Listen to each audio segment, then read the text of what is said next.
In the previous video, we talked a little bit about home automation, showed a little bit about what the Sonoff Basic R4 could do by reprogramming it, and eventually turning on and turning off a light. In that video, the Sonoff will not turn on or turn off itself based on a certain time. So we need to create the backend server.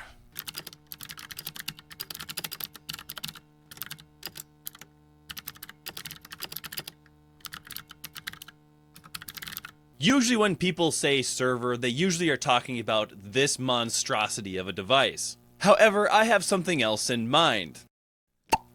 Falco is one of my Dell Optiplex micro form factor PCs that I have, and they make fantastic home servers. Mainly from the standpoint that they only draw 35 watts, they are absolutely tiny, and they have an M.2 slot and a 2.5-inch drive slot. They also come with the ability to have a chip for Wi-Fi and Bluetooth also installed. And these particular little guys also have a daughter board that can be switched out for multiple different options. Some of the options for these daughter cards include a VGA, USB-C, and it also includes the use of an RS-232 serial port.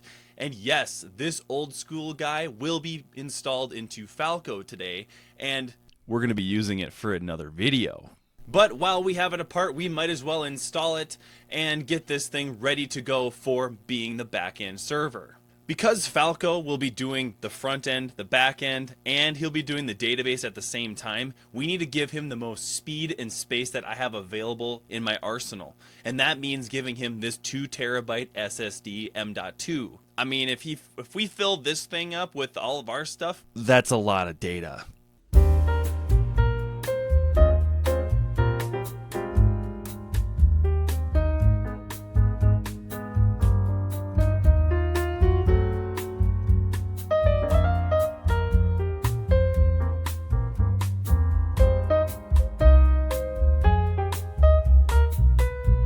So before we get too far ahead of ourselves, let's talk a little bit about architecture. In the future, it would be nice to have both a front end and a back end, so that way we have a graphical user interface that we can use to update variables or change times of when I want to turn something on or turn something off, or even to say, hey, I want you to track the data that's coming in to the back end and put it into some sort of a database or some sort of way of tracking it. One way to do that is to have both the front end and the back end talk to some sort of a text file. As easy as that would be, it does cause some serious problems. Both programs would fight over it. If there's ever an instance where they both are accessing it at the same time, we would create what they call a race condition, and nobody would know what to do with it. They both would get basically gibberish. So we need to answer this problem. So the best way to answer this issue is to create a database. That way the database works as the mediator between the front end and the back end without creating race conditions. And no, this is not going to be this Excel database where it's like, I got a bunch of rows and columns, is that good enough? No.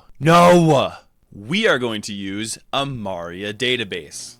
And as you can see here, it fits absolutely perfectly within the architecture of how our back end, our front end, and all of our control assets will be functioning together. In our previous video, we went ahead and already completed the light bulb aspect of this particular experiment. And next, we need to get it so that we can control it with the back end. And yes, those are all the other projects that I have planned for right now. More to come. Let's get into some code. Now, if you're like me and you're coming from the world of Arduino, you will find that the world of programming on an operating system to be a little bit different than what you'd expect. With our previous program being run on the Sonoffs and on a microcontroller specifically, the microcontroller has to do everything.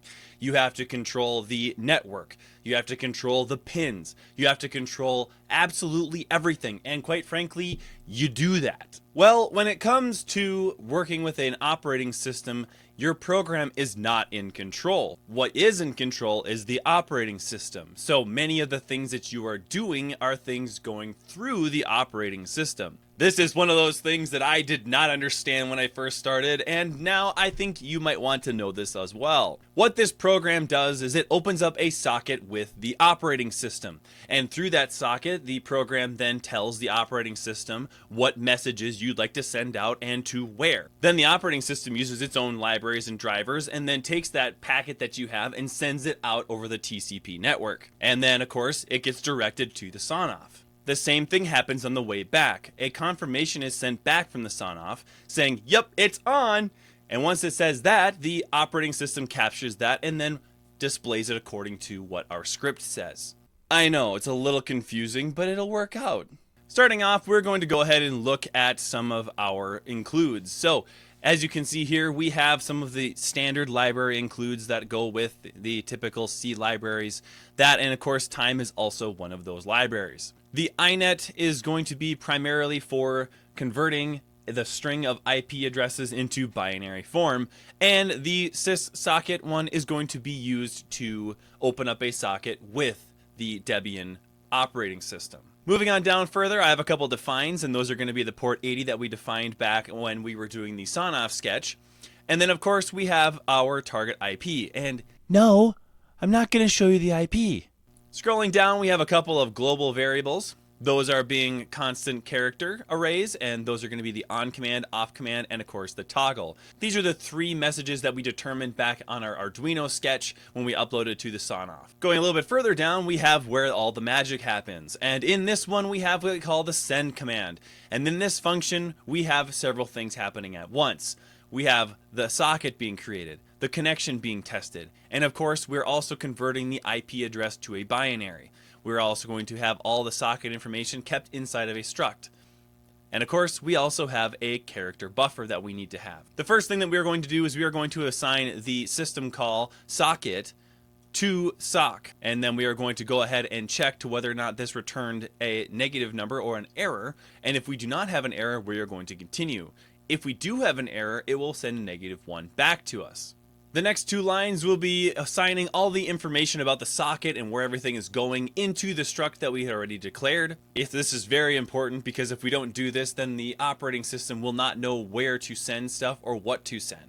Going down a little bit further, we then convert our IP address to a binary. And then of course, we also check to make sure that that is larger than 0. If it returned as a 0, that would mean that there's an error and that we didn't actually have any sort of binary information there. It needs to be bigger than 1. As you can see, if we have a problem, we are going to close the socket and we are just going to return a -1 for an error. We are then going to do the third system call of connect and assign that to con. And what we are going to do is test that again to make sure that we do not have an error, and if we have the same thing that happens, we close the socket and we return a -1 to let the program know that this was a failure. Assuming all the things go well, which usually they do unless you've got something really wrong with your computer. So we open up with a declaration of a character called payload, and that is going to be 50 characters long. After that, we are going to use the sprintf function to assign the command into the payload. After we have written the command to the payload, we will then go down to the send function. And this system function will then send to the specific socket the payload that we want to send and the string length that we have inside of payload. We will then print off saying, yep, it has been confirmed that this has happened to the terminal. And then again, we will wait for a response and we will declare a val read, and that will be with the read socket, and of course we have the buffer. This particular function right here is a blocking function, so it will not return to the code and keep going until this particular spot has been completed and it has received something and it can move on. So basically you're saying that your entire code is sitting on a park bench waiting for your date. Anyway, then we will check to make sure that if the value is read is larger than 0, just to see that there is actually a message there, and then we will close the socket and we will return success, which is a 0. Going into the main function, we will print off a couple of boilerplate things telling us what we need to know. Then we will go ahead and track the current state of the relay, and then that will be used to toggle the whole thing. Going down, we will jump into a while loop because this code is only meant to be able to basically turn something on and off every 2 seconds. What we will do is we will go into the while and we will check whether the current state is a 0 or a 1. And if it's a 0, then we will go ahead and say that we will turn it on. And then we will send the command on command. Then we will change the current state to 1. Else, if the current state is a 1, then we will print the Falco cycles turning it off. We will send the command to turn it off, and then we will change the current state. And then of course we will wait 2 seconds, and then we will go ahead and repeat the entire while loop. This will not stop until you've pushed Control-C on Linux. Now, if you wish to compile this, you will need to type the following: gcc main_a.c, which is the name of my file, and I'm going to have the output, which is -o main_a. We will go ahead and hit enter, and if you type in ls, you will see that the main_a is in green. This means that you have a binary that can be executed within this file. In order to execute the file, we go ahead and push period, backslash, and then type the name of the binary. And as you can see it right above me, the light turns on and off every 2 seconds. Yes, I know, it's not useful, but it's cool. And as I said before, go ahead and push Control-C on the right one to make sure that it stays on or off. And our program is a success. Okay, fine, let's make it useful then. Let's add a schedule. Looking at the code, you can tell that we have done nothing different with most of our includes. I did add the std int. This way I can use my favorite declaration of using uint or whatever it is, _t. I love that thing. Once again, our defines have not changed. And then the globals have. We have added 8 new variables to have 2 separate schedules. And within them, they have an hour and a minute, in which case they're on and they're going to be off. We have one that is going to be for turning on and off in the morning, and one that is going to be for turning on and off at night. Just a basic on-off for a light. Going down to our functions, they have not changed. It is going to be just the send command. However, our main function has changed substantially. We have some boilerplate information that prints out right away as soon as we start it up. And then of course in the while loop we are checking to see if the time for it to turn on or turn off the object is currently that time. We enter the while loop and we gather the current time. We look at the structure and making sure that we understand that it is a local. Time now is going to be pointing straight at the value at now, and local is the local time at now. Going into some other boilerplate things, we have schedule 1 here and schedule 2 are relatively similar in their code structures, and you can see that when their time is up, they are going to turn it on or turn it off. And then of course we are going to sleep for 5 seconds every time we go through the loop, just to make sure that we save some CPU power. So let's go back up and let's change these so that we can actually see it happen. Okay, based on the time that we are currently at right now, we should be able to have this thing turn on at 1859 and turn off at 1900. We are going to go ahead and compile this. I've already compiled it, and right now we're going to go ahead and run this. And as you can see, it is already time to turn on. 5, 4, 3, 2, 1.